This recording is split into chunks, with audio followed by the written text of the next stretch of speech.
बात करेंगे बांग्लादेश की, जहां कट्टरपंथियों की जमात हो गई है बेलगाम, जिसने बांग्लादेश में कोहराम मचाकर रख दिया है।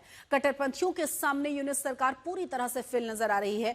बांग्लादेश में कट्टरपंथियों को अब न ही सांस्कृतिक संसाधनों की कोई फिक्र बची है और न ही किसी भी तरह के कार्यक्रमों की। जब मौका मिलता है कोहराम मचा दे रहे हैं। फरीदपुर के डिस्ट्रिक्ट स्कूल की वर्षगांठ पर जमकर तोड़फोड़ की गई है, मारपीट की गई है। बांग्लादेश में कट्टरपंथियों का कोहराम जारी। संगीत और साहित्य को खत्म करने में जुटी कट्टरपंथी जमात।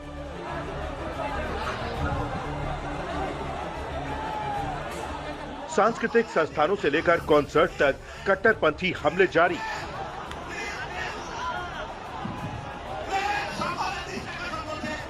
शेख हसीना सरकार के तख्ता पलट के बाद से बांग्लादेश में कट्टरपंथियों की जमात बेकाबू होती जा रही है।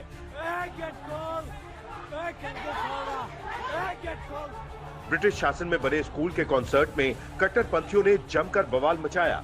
कॉन्सर्ट में घुसने के बाद जमकर ईंट पत्थर चलाए और कुर्सियों को तोड़ डाला।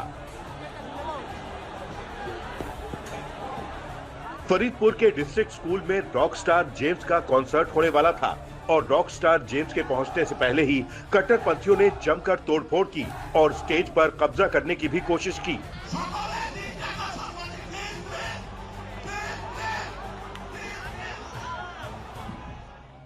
ब्रिटिश शासन के दौरान बने फरीदपुर जिला स्कूल की 185वीं एनिवर्सरी का समापन समारोह था, जो बांग्लादेश के सबसे पुराने सरकारी संस्थानों में से एक है, जिसको लेकर स्कूल प्रशासन ने कॉन्सर्ट की तैयारी की थी।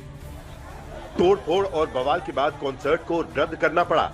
कट्टरपंथियों के हमले में 20 से ज्यादा लोग घायल हुए, जिसमें कई स्कूली छात्र भी शामिल हैं। कट्टरपंथियों के निशाने पर सिर्फ स्कूल कॉलेज ही नहीं, बांग्लादेश के सांस्कृतिक संस्थान भी बने हुए हैं। इससे पहले ढाका में कट्टरपंथी जमात ने छायनाट में जमकर बवाल मचाया था। इमारत में घुसकर तोड़फोड़ की और कई कमरों में आग लगा दी और लूटपाट भी की।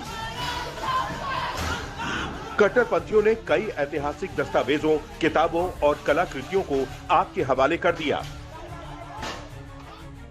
बांग्लादेश अपनी सांस्कृतिक विरासत के लिए, अपनी कला के लिए भी जाना जाता था, लेकिन जब हिंसा का दौर शुरू हुआ 18 दिसंबर को, तो न सिर्फ संस्थानों पर हमला हुआ, बल्कि उन जगहों को भी निशाना बनाया भीड़ ने जो संस्कृति, कला को बढ़ावा देते थे। तो छायानट दरअसल बांग्लादेश का सबसे प्रतिष्ठित संस्थान है।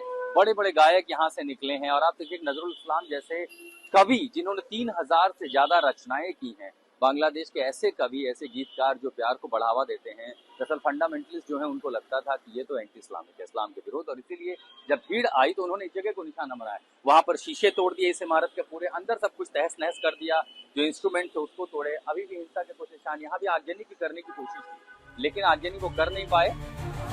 लेकिन अब सवाल उठता है कि क्या बांग्लादेश में अब कट्टरपंथियों का ही राज चल रहा है, क्योंकि न ही हिंदू सुरक्षित हैं, न ही सांस्कृतिक संस्थान बच पा रहे हैं और अब संगीत कार्यक्रमों पर हमले जारी हैं। ढाका से आशुतोष मिश्रा के साथ आज तक ब्यूरो।